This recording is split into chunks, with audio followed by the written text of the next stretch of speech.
Time period तो आपको चाहिए ही चाहिए। तो बाकी फिर एसएससी एग्जाम की बात करूँ तो एसएससी एग्जाम का टारगेट करने का ये फायदा है कि एग्जाम सिर्फ एक ही टारगेट करना है, सीजीएल की तैयारी अच्छे से कर ली ना आपने, तो फिर चाहे वो दिल्ली पुलिस में एसआई हो, चाहे फिर वो स्टेनोग्राफर हो, चाहे वो सीएचएसएल हो, चाहे एमटीएस हो, आप हर एक एग्जाम में इजीली स्कोर कर सकते हैं और एक जॉब पा सकते हैं। तो सबसे मेन मोटिव तो वही था एसएससी को टारगेट करने का। और फिर बात करें जैसे अभी नया पैटर्न है तो प्री तो क्वालिफाइंग है, तो सब्जेक्ट वही है मैथ्स, इंग्लिश, रीजनिंग और जीके। तो पूरा प्री और मेंस में सब्जेक्ट में कोई डिफरेंस नहीं है, बस एडिशनली मैथ्स के जो मेंस है, मेंस के अंदर कंप्यूटर आ जाएगा और एक टाइपिंग आ जाएगी। बाकी प्री और मेंस के क्वेश्चन के लेवल में कोई डिफरेंस नहीं होता है। तो कोई भी अगर कह रहा है ना कि क्वेश्चन का डिफरेंस लेवल एकदम बढ़ जाता है, हाई जाता है, या फिर बैंकिंग के मेंस के क्वेश्चन आ जाते हैं, तो बिल्कुल भी ऐसा नहीं है, सेम ही क्वेश्चन आते हैं। तो आपको अगर मैं सब्जेक्ट वाइज चलूँ, जैसे मैथ्स आ गया, तो मैथ्स का अगर सबसे इंपॉर्टेंट है कि आपको सिलेबस खत्म करना है। सिलेबस एक अपने क्लास जो नोट्स होते हैं ना, नोट्स, उन नोट्स को खुद बनाना है। आप तो मार्केट में भी ले सकते हो, पर जो खुद के हैंड रिटन नोट्स होते हैं ना, वो माइंड में अच्छे से याद रहते हैं लंबे टाइम तक। तो खुद के धीरे धीरे नोट्स बनाना है।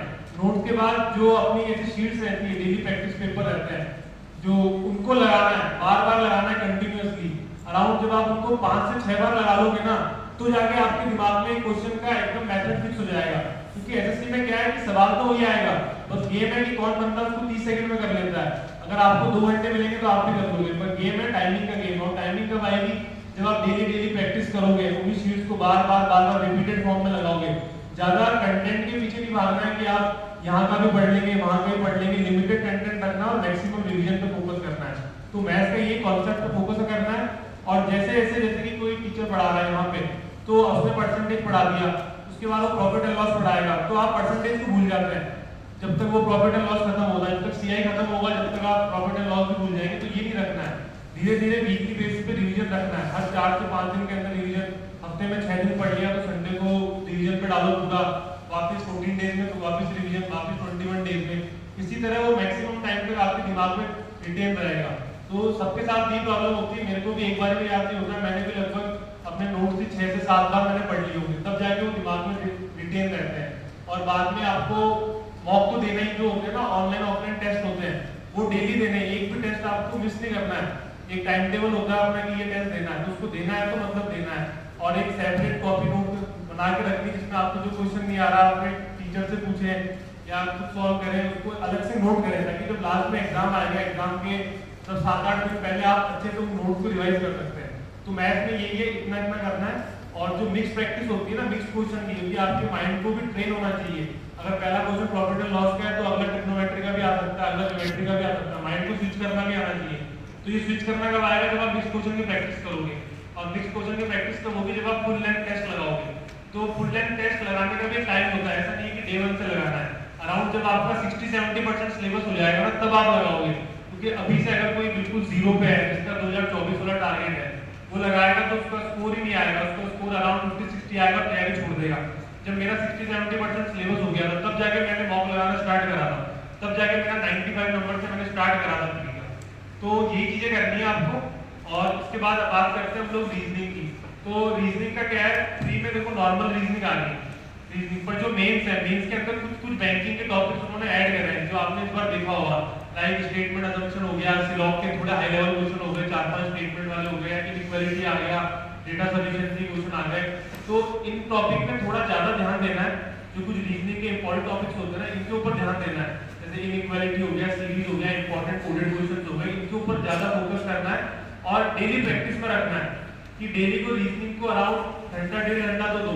रीजनिंग को बच्चे नेग्लेक्ट कर देते हैं, सोचते हैं रीजनिंग तो इजी हो जाएगी, पर एग्जाम में नंबर बहुत कम आते हैं फिर आपके।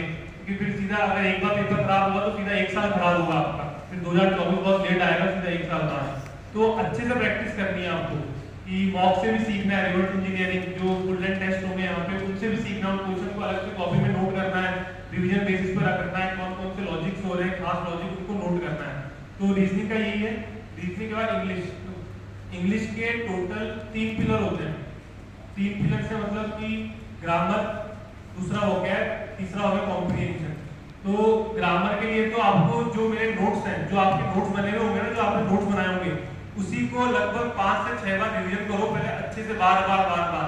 क्योंकि एसएससी में क्या है, ग्रामर के रूल्स वही रिपीटेड होते हैं, जो नोट से होते हैं, कुछ नए सवाल बहुत ही कम बनते हैं, तो उन्हीं को बार बार रिवीजन करना है। और फिर एक कोई भी स्टैंडर्ड बुक आप फॉलो कर सकते हो, जो भी आपके टीचर बता रहे हैं, तो एक स्टैंडर्ड बुक को फॉलो करो और अपने ग्रामर के नोट्स को मल्टीपल टाइम रिवीजन करो, इससे ज्यादा कुछ नहीं करना है। और पीवाईक्यू जो भी ग्रामर के एरर वाले क्वेश्चंस हैं, खासतौर पे जो प्रीवियस ईयर क्वेश्चंस हैं, उनको सॉल्व करना है बार बार मल्टीपल टाइम। और खास तौर पे टीसीएस बेस्ड, टीसीएस तो पता ही होगा आपको, टीसीएस बेस्ड पता है ना, टीसीएस बेस्ड जो पिछले 5 साल में जिसको नहीं पता है, अराउंड 2018 के ऑनवर्ड्स के जो क्वेश्चन है ना, जब से टीसीएस ले रहा है, उन क्वेश्चन पे ज्यादा फोकस करना है, उनको मल्टीपल टाइम लगाना है। और साथ में जो ग्रामर के लाइक चैप्टर वाइज एरर होते हैं, जो शीट्स मिलती है ना, जो क्लासेस के अंदर डीपीपी डेली प्रैक्टिस, उनको भी लगाना है बार बार।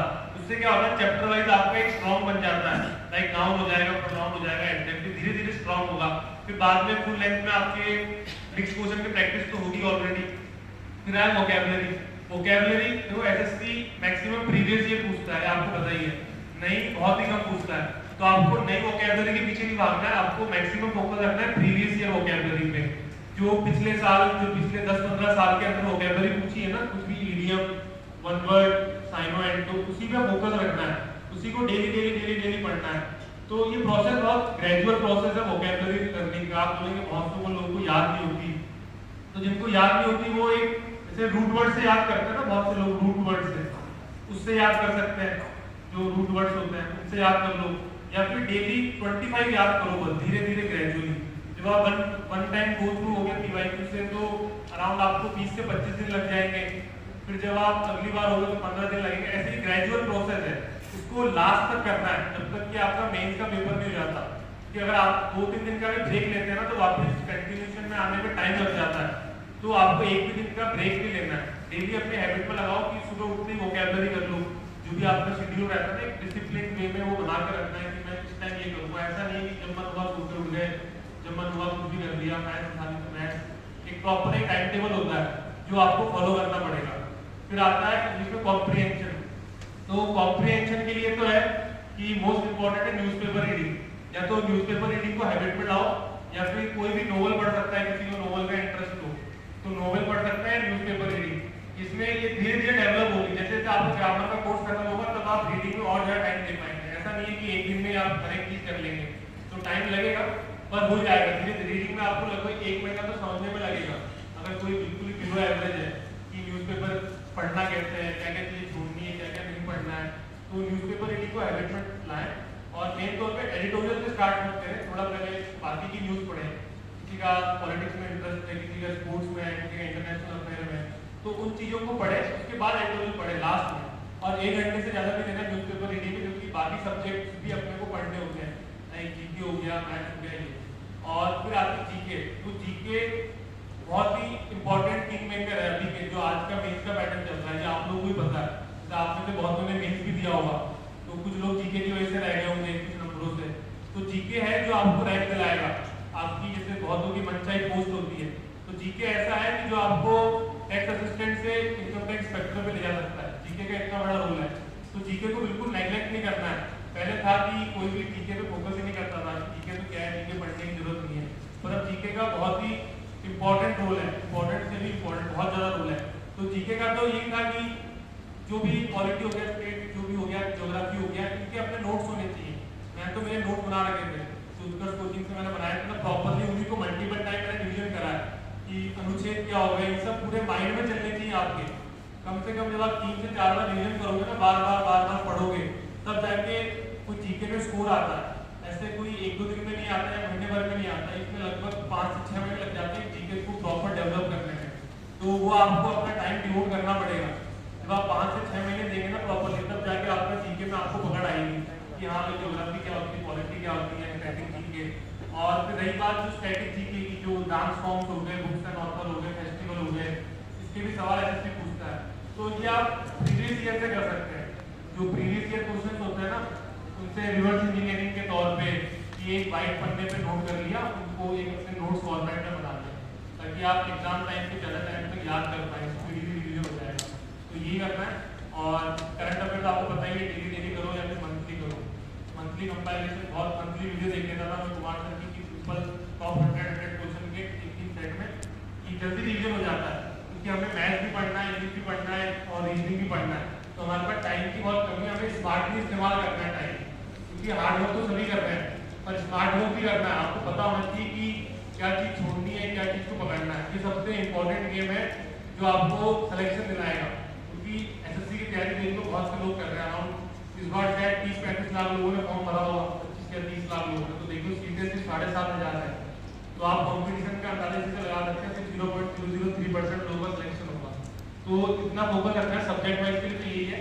फिर आता है मॉक टेस्ट जो होते हैं ना, मॉक टेस्ट ऑनलाइन ऑफलाइन जो आप देते हो, यहाँ पे दोगे, ऑनलाइन भी दोगे, ऑनलाइन प्लेटफॉर्म पर यहाँ पे भी दोगे, तो उसका बहुत बड़ा रोल है कि वो आपको आपकी कमजोरियां बताएगा कि भाई मेरे को प्रॉफिट एंड लॉस नहीं आता, तो आपको रिवीजन करना है। ऐसे ऐसे करके आपको मालूम चलेगा धीरे धीरे धीरे धीरे कि मॉक का बहुत ही बड़ा रोल है। आपने जिसका 2023 में एग्जाम होगा अभी जस्ट, तो आप में से बहुत से होंगे जिन्होंने अब तक एक भी टेस्ट नहीं दिया होगा, उनको लग रहा हो प्री क्वालिफाई हो जाएगा, पर ऐसी बात नहीं है। अब की बार सीटें कम है तो कट ऑफ भी ज़्यादा जाएगी। लास्ट टाइम तो कम चलेगी थी, पर इस बार कट ऑफ भी ज़्यादा जाएगी। तो अगर कोई मॉक लगाना अभी भी स्टार्ट नहीं करा है, टेस्ट नहीं दे रहा है, तो अभी से ही टेस्ट लगाना स्टार्ट कर देना डेली बेसिस पे, क्योंकि जो आप टेस्ट अभी लगाओगे ना, जो आपका स्कोर होगा, जो अभी लाइक किसी का 130 आ रहा है, किसी का 140 आ रहा है, जब आप मेंस के टेस्ट लगाओगे तो आपका सीधा स्कोर डबल होगा। तो ये आपके ऊपर है। जो लास्ट के 40 दिन है जिसका 2023 में है, वो तो अच्छे से पूरा अपने आप को झोंक दो, पूरा का पूरा जो 40 दिन बचे हैं इसमें अपने आप को पूरा झोंक दो कि ये मेरे करियर के बहुत इंपॉर्टेंट दिन है 40 दिन, इसमें आप एक अपना सब बदल सकते हैं। एक जॉब पूरी मीडिया चेंज कर देती है, आसपास का पूरा बैकग्राउंड चेंज कर देती है, तो पूरा अपने आप को झोंक दो मॉक के लिए और डेली मॉक लगाओ। इसका भी 60-70% सिलेबस हो चुका है, तो धीरे धीरे मॉक लगाना स्टार्ट कर दें। और जो 2024 में टारगेट कर रहा है वो अपने बेसिक्स पे ज़्यादा फोकस रखें। जो उनके बेसिक्स है ना, क्लियर जो भी करना है आपको फाउंडेशन, उसको बहुत नीट को अपनी बहुत ज़्यादा स्ट्रॉन्ग रखें, ताकि वो आगे जाके कोई दिक्कत नहीं होगी, उसको बहुत स्ट्रॉन्ग रखिए। और बाकी जो स्ट्रेस की बात नहीं की होगा कि बहुत बार आपके नंबर नहीं आएंगे या कुछ हो सकता है स्ट्रेस, तो उसका इलाज तो वो यही है कि ना हम कुछ कर सकते हैं, नंबर कम आएंगे, इससे अपने आप को मेहनत करना है। तो सिंपल मेहनत करो और डेली सुबह मतलब 5-10 मिनट मेडिटेशन कर लिया या फिर घर वालों से बातचीत कर ली, थोड़ा रिलैक्स हो जाओ, उनसे अपने जो भी दुख दर्द है, थोड़ा डिप्रेशन में मत जाना, थोड़ा शेयरिंग कर लो उनसे, कोई प्रॉब्लम है तो। और बाकी नॉर्मल शाम के टाइम 20-25 मिनट रनिंग कर सकते हो आप, किसी को रनिंग का शौक है तो नॉर्मल वॉकिंग कर सकता है। तो ये बहुत ही इंपॉर्टेंट रहेगा कि ये सब करना है आपको। और नंबर कम आए तो घबराने की जरूरत नहीं है, धीरे धीरे इंप्रूवमेंट होती है। मेरे भी 95 आ रहे थे 200 में से, तो वो ग्रेजुअल इंप्रूवमेंट थी जो स्लोली लगती है, जो 3-4 महीने का प्रोसेस होता है। तो 15-20 दिन में स्कोर इंप्रूव नहीं होगा, बहुत स्लोली प्रोसेस है जो आपका डेवलप होगा। बाकी मैं निर्मल गहलोत सर और कुमार गौरव सर को भी बहुत धन्यवाद कहना चाहूँगा कि सिलेक्शन तो मेरा हो जाता, पर जो मेरी रैंक 1 आई है ना, रैंक जो आई है उसमें उत्कर्ष संस्था का बहुत बड़ा रोल है, जो मैं मानता हूँ कि और वो रहेगा।